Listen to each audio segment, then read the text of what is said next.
Ayan, gisa lang tayo ng bawang. Pag medyo brown yung bawang, lagay natin tong sibuyas.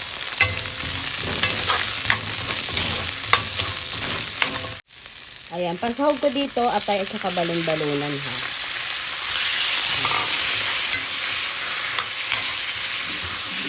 Sobrang bango. Pangkutsa lang natin yan ng ilang saglit hanggang sa mag-iba yung kulay niya. Iglalagay ako paminta. Tapos, oyster sauce. Ayan, tansya-tansya. Okay. Ayan. Haluin.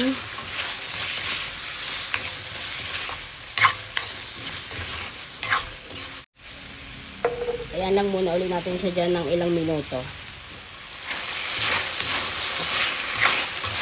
Pwede na tayo ditong maglagay ng tubig pang sabaw.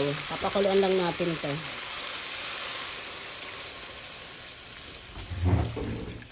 Ayan.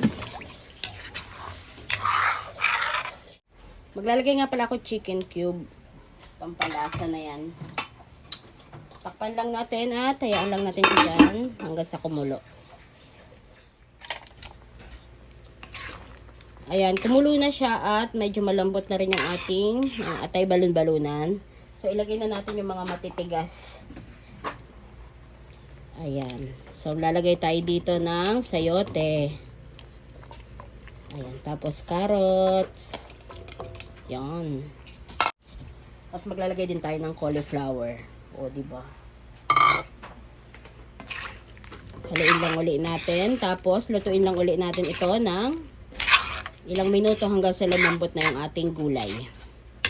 So, tatakpan lang uli natin yan.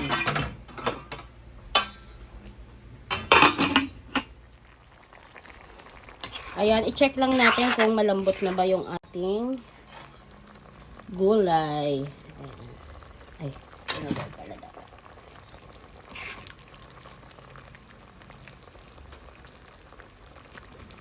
Medyo matigas pa. Ilalagay ko na dito yung Baguio beans. Kasi medyo matigas din ito. Ayan.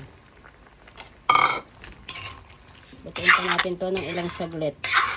Gulay, pampahaba ng buhay. Ayan. Maglalagay na ako dito ng slurry ha. Tinunaw to na cornstarch.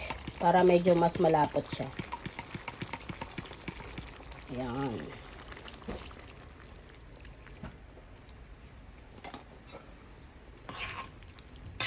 Para medyo lumapot yung sabaw.